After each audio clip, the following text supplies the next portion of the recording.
22 April کے بعد جو صورتحال ڈیولپ ہوئی اس کا تمام تر ذمہ دار بھارت تھا۔ پہلگام واقعے کے بعد جس طرح سے بے بنیاد اور جھوٹے الزامات پاکستان پر لگانا شروع کیے، لیکن پاکستان نے ریسٹرینٹ کا مظاہرہ کیا۔ پاکستان مسلسل تحمل کا مظاہرہ کرتا رہا، یہاں تک کہ بھارت کی جانب سے جو میزائل اٹیک کیے گئے مختلف شہروں میں، اس کے بعد پھر ڈرون بھیجنے کا سلسلہ جاری رہا۔ یہ بھارت کی غیر ذمہ دارانہ جو حرکت تھی، کیا دنیا اس کو جواب دہ اس کا نہیں ٹھہرائے گی؟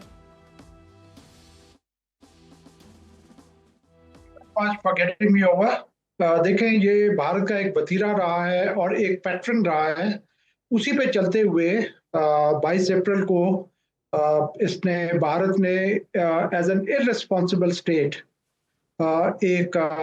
فالس فلیگ آپریشن کیا، اور اس کی بیس پہ چلتے ہوئے اس نے جنگ کا ماحول بنایا۔ پاکستان نے تھرو آؤٹ ایک ریسپانسبل اسٹیٹ ہوتے ہوئے بھارت کو بہت اچھی آپشن دی۔ پہلی تو بات یہ ہے کہ بھارت نے بغیر کسی ثبوت کے یہ الزام پاکستان پہ لگایا، اور ود ان 5 منٹس لگایا انسیڈنٹ ہونے کے بعد۔ اور اس کے بعد جب پاکستان نے اس کو آفرز دی کہ آپ ایک انڈیپینڈنٹ انکوائری کروا لیں، آپ کو انویسٹیگیشن کروا لیں، تاکہ آپ کا جو یا کوئی ایویڈنس دے دیں کہ آپ کے پاس یہ ایویڈنس ہے جس کی بیسس کے اوپر آپ پاکستان کو یہ اس طریقے سے مورد الزام ٹھہرا رہے ہیں۔ لیکن بھارت نے تھرو آؤٹ ہر دربی کا مظاہرہ کیا، کوئی بات نہیں مانی، کوئی آفر نہیں مانی، اور اس کے بعد باتوں کو آگے بڑھاتے ہوئے انڈین میڈیا نے اتنا زیادہ لنگوسٹک انوائرمنٹ بنا دی اور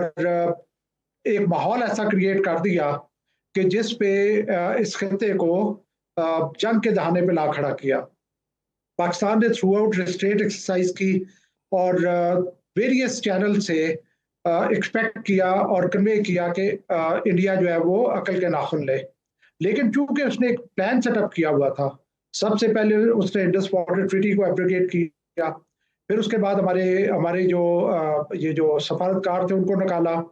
اور ہر طریقے سے اس نے پاکستان کے لیے پرابلمس کریٹ کرنا شروع کی، اور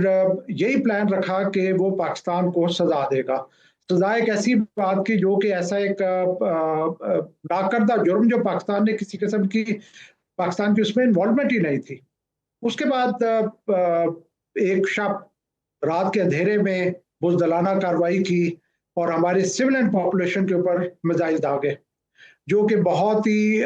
میں سمجھتا ہوں کہ ایک وار کرائم ہے، اور ہمارے بچوں کو شہید کیا، ہماری خواتین کو شہید کیا، ہماری مسجدوں کو شہید کیا، اور اس سے بھی اس کی تسلی نہیں ہوئی۔ اسی رات کو پاکستان نے ایک ریسپانسبل اسٹیٹ ہوتے ہوئے ملٹری ٹارگٹس کو انگیج کیا لائن آف کنٹرول کے اکراس، اور اللہ تعالیٰ کے فضل سے پہلے گھنٹے میں ہی رافیل، جو کہ ایک غرور کا آئی وڈ سے سمبل تھا انڈیا کا، اس کو مار گرایا۔ اور اس رات کو پاکستان نے 5 جہاز، 3 رافیل اور باقی 2 دوسرے جہاز مار گرائے، جو بہت بڑی کامیابی تھی۔ پاکستان نے ان کے ایئر فیلڈز کو اسٹرائک کیا، پاکستان نے ان کے ہیڈ کوارٹرز کو اسٹرائک کیا، اور اس کے بعد پاکستان کا یہ خیال تھا کہ اب انڈیا کو عقل آ جائے گی، انڈیا مزید آگے نہیں چلے گا۔ لیکن انڈیا کو پھر بھی عقل نہیں آئی۔ ایک آدھ دن بعد اس نے یہاں پہ ڈرونز بھیجنا شروع کر دیے، اور ڈرونز بھی جو تھے وہ اس کا مقصد ایسے لگا کہ سرویلنس کی جائے اور خوف و ہراس پیدا کیا جائے۔ پاکستان نے ہر لحاظ سے کوشش کی، ہمارے دوست ممالک نے انوالومنٹ کی، ان کی انوالومنٹ تھی، دونوں کے ساتھ سفارتکاری چلی کہ شاید انڈیا جو ہے وہ باز آ جائے، شاید انڈیا ماضی کو اپنے ذہن میں رکھتے ہوئے اس طرح کی حرکت نہ کرے، لیکن انڈیا باز نہیں آیا۔ اور پھر جب اس نے مزید چیزوں کو آگے بڑھایا، اسلام آباد کے جو ایک نیبرنگ بیس تھے اس کو اٹیک کیا، ویریس بیسز کو اٹیک کرنا شروع کیا، اور پھر پاکستان کے پاس کوئی آپشن نہیں تھی کہ پاکستان ریٹیلیٹ کرے۔ ایک قومی ایک جو ہے وہ مزاج اس طریقے سے بنا، ایک موڈ اس طریقے سے بنا، ایک ہیجانی کیفیت پیدا ہوئی کہ پاکستان نے جواب دینا ہی دینا ہے، کیونکہ انڈیا نے اس دفعہ 1971 وار کے بعد پہلی دفعہ ہمارے انٹرنیشنل بارڈر کی سینکٹیٹی کو وائلیٹ کیا۔ تو پاکستان نے پھر جب پہلے تو انہوں نے بہت فیک نیوز کے تحت ہمارے جو اٹیک تھے 15 اپنے سٹیز کے اوپر پروجیکٹ کیے، جو کہ بالکل غلط تھا، اور پھر ہمارے D G S P R نے کہا کہ جب ہمارا حملہ ہوگا جب ہمارا جواب آئے گا تو پھر آپ کے میڈیا کو رپورٹ کرنے اور کی ضرورت نہیں پڑے گی، ہم نے بلکہ ہمارے پوری دنیا جواب کو پتا دنیا چل نے جائے گا۔ دیکھا بھی۔ سمریش صاحب ساتھ رہے گا، ایئر وائس مارشل ریٹائرڈ آفتاب احمد صاحب، آپ سے اس حوالے سے میں بات کرنا چاہوں گی۔ اس پاک بھارت جنگ کے نتیجے کو آپ کس طرح دیکھتے ہیں؟ One of the finest movement اس کو نہیں کہیں گے ہم، کہ پاکستان نے اپنے سے ایک بہت بڑے دشمن کو شکست بھی دی ہے اور اس کو سیز فائر کرنے پر مجبور کیا، اور سیز فائر بھی اس صورت میں کرنے پر مجبور کیا جبکہ اس کو ایک بھاری نقصان پہنچایا گیا۔ میں جی سمپلی اس کو ایسے سم اپ کروں گا کہ ہم نے جو اگریشن کو پرسین کے ساتھ، ایروگنس کو بری کیا ہے ڈیبریز کے ساتھ، اور ایک ٹوٹل شفٹ لے کے آئے ہیں ہم گلوبل وار فیئر کے اندر۔ سب سے پہلے جو نقصان ہوا ہے انڈیا کا، وہ پہلی رات 80 ایئر کرافٹ تھے ایک سائڈ پہ اور 42 ایک طرف پہ تھے، اور ساتھ ہی ہمارے جو تھے وہ میزائلز بھی تھے، اور اتنی اچھی ایئر سپیس مینجمنٹ ہوئی ہے کہ اس کے اندر ہم نے 5 ان کے جہاز، جس کے جیسے جنرل صاحب نے کہا 3 رافیل، ایک مگ 29 اور ایک سو 30 مارا۔ اس سے اگلے دن پھر انہوں نے ڈرونز کو جب ریزورٹ کیا تو ایئر فورس کو پتا تھا کہ ڈرون بھیجنے کا مقصد ایک تو ہراسمنٹ ہے، ویل سیڈ بائی جنرل صاحب، دوسرا یہ تھا کہ ہماری گراؤنڈ ڈیفنسز کی لوکیشن کا پتہ کیا جائے۔ ڈرون کو انٹرسپٹ کرنا کوئی مشکل نہیں ہوتا، ہمارے پاس لانگ رینج میزائلز بھی ہیں، ہمارے پاس میڈیم رینج بھی ہیں اور شورہیڈز بھی ہیں، بٹ ہم نے گنز کے ساتھ اس کو مارا، اور یہ بھی ایک ریکارڈ کریٹ ہوا کہ 77 drones were destroyed in one day. اور تھرڈ ڈے کا جو سب سے بڑا کام تھا وہ یہ تھا کہ ہم نے ایئر سپیورٹی حاصل کی۔ جب سے ہمارے آج صبح سے 5 بجے سے آپریشن شروع ہوئے ہیں، کوئی جہاز ہم نے نہیں دیکھا ایئر کے اندر انڈیا کا۔ اس کا مطلب ہے کہ ہم گئے ہیں اور ہم نے ان کی جو سینٹر آف گریوٹی تھی S-400، جس کی تقریباً قیمت ہے 1.3 بلین ڈالرز، اس کو ہم نے جا کے تباہ کیا ہے،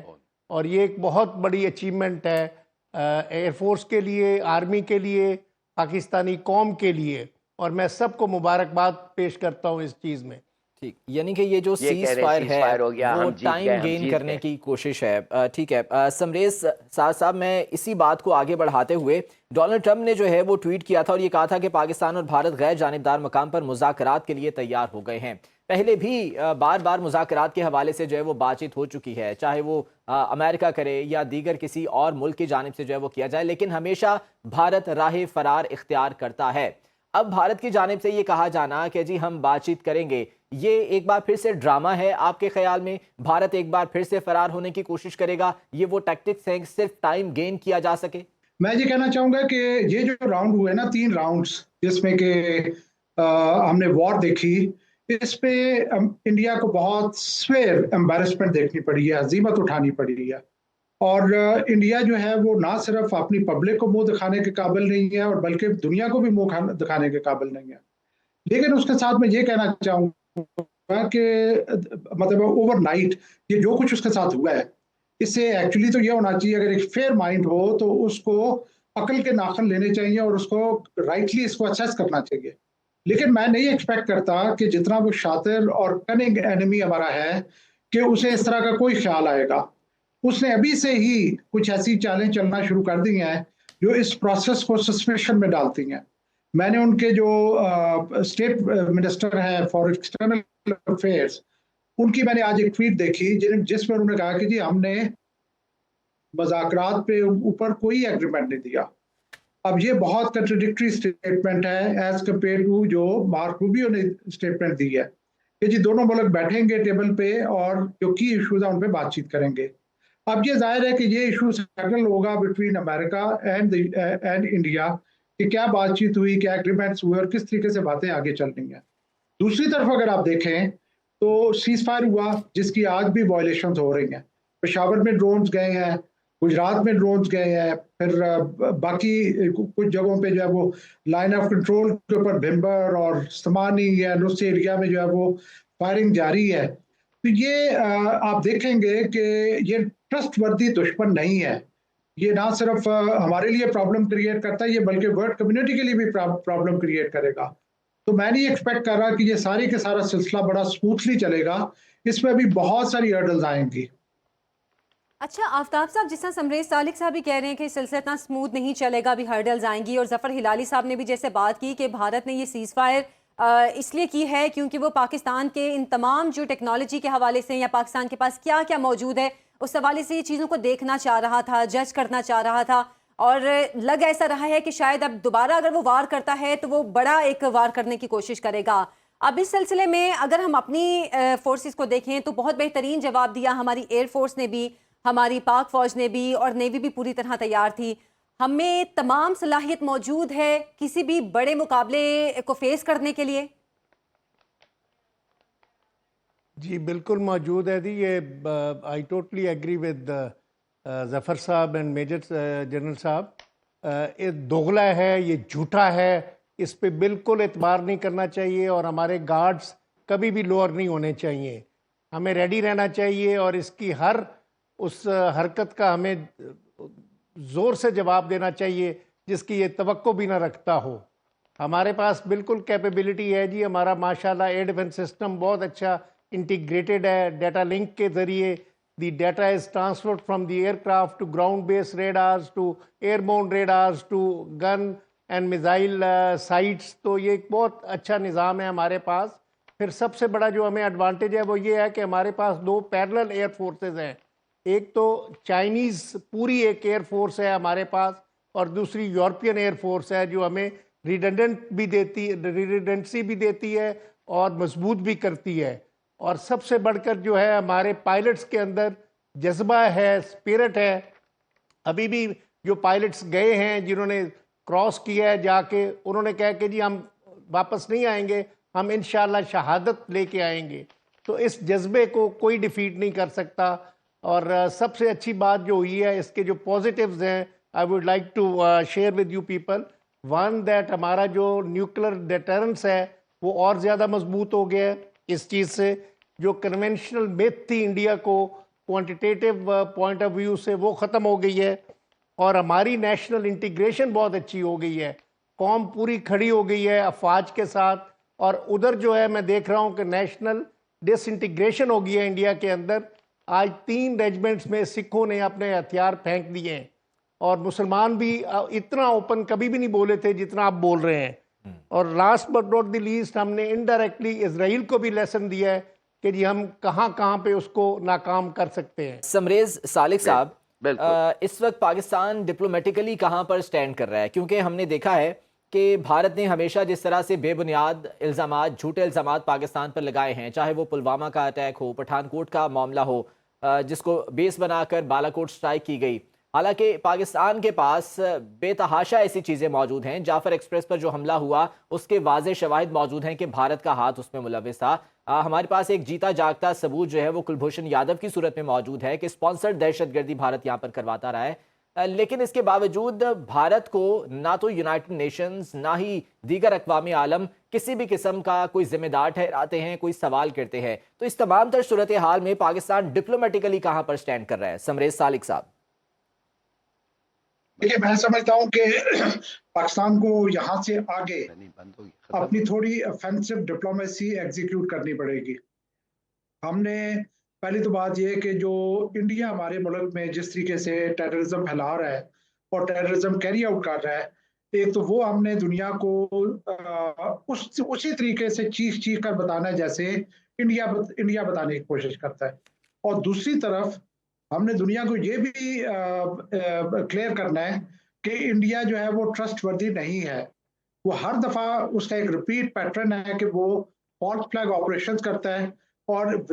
آگے بغیر کسی ایویڈنس کے وہ سارے کا سارا جو الزام ہے وہ پاکستان پہ ڈال دیتا ہے۔ یہ 2 ڈائمینشنز ہیں جس کے اوپر میں سمجھتا ہوں کہ ہمیں تھوڑی سی اگریسو اینڈ افینسو ڈپلومیسی کرنی پڑے گی۔ ہمارے پہ جب ایک حادثہ ہوا، جب جعفر ایکسپریس کا حادثہ ہوا، ہمارے پاس بہت ساری ایویڈنسز تھیں کہ جہاں پہ یہ کلیئر تھا کہ انڈیا کی انوالومنٹ ہے۔ اس کے علاوہ بلوچستان میں جو ٹربل ہے اس میں انڈیا کی انوالومنٹ ہے، فاٹا میں انڈیا کی انوالومنٹ رہی، جی بی میں انڈیا کوشش کر رہا ہے کہ وہاں پہ ٹربل کریٹ کرے، لیکن میں سب اور ہمارے ہاتھ میں پراپر ایویڈنسز ہیں۔ گلبھشن یادیو ہمارے ہاتھ پہ ہونا، جبکہ انڈیا کے پاس ایسی کوئی ایویڈنس نہیں ہے، وہ صرف من گھڑت باتوں کے اوپر پاکستان کو مورد الزام ٹھہراتا ہے۔